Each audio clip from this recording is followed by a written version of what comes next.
পয়গম্বর মুসা নবী ডাক দিয়ে বলেন, এইবার তুই সাধারণ মাখলুক আর মানুষ হয়েছে আশরাফুল মাখলুক, সৃষ্টিকুলের শ্রেষ্ঠ এমন একটা মানুষরে এমন ঘটনা ঘটাইলে কেন? তোকে থাকতে দেওয়া হবে না জঙ্গলের ভিতরে, তোর বংশধর কাউকে থাকতে দেওয়া হবে না। লাঠি লইয়া মুসা নবী বাগের দিকে রওনা। এই সময় আল্লাহ পাক রব্বুল আলামিন জিবরাইল ফেরেশতাকে ডাক দিয়ে বলে, জিবরাইল আমার পয়গম্বর মুসা নবীর কাছে যাও, মুসা নবীকে বলো এই কাজটা বাগে নিজে করে নাই, আমি মহান আল্লাহর অর্ডারে বাগে ঘটাইছে। আমি আল্লাহর অর্ডারে বাগে এই ঘটনা ঘটাইছে। পয়গম্বর মুসা নবীর কাছে জিবরাইল এসে বললেন, এই আল্লাহর পয়গম্বর মুসা নবী, লাঠি নিচে নামান, বাঘের উপর আঘাত করবেন না।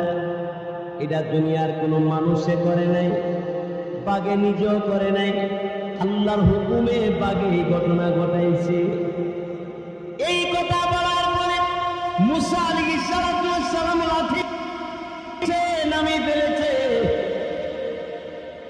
আর মুসা আলাইহিস সালাম চিন্তার মধ্যে পড়ে গেল।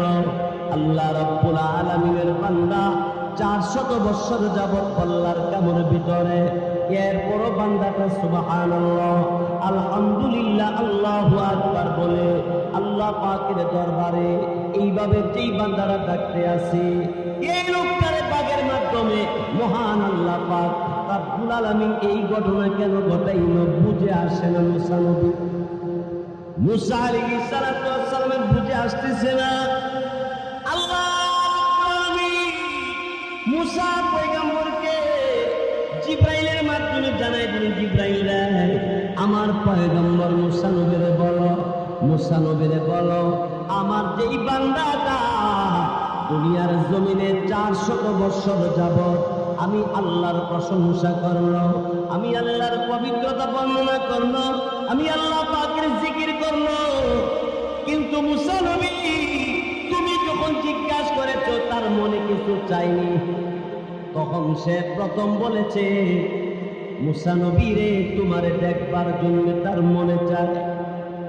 আমার প্রিয় বান্দাটা তোমার মতো মুসা নবী দেখতো, এই দিলের ভিতরে এই জায়গা কেন? দিলের ভিতরে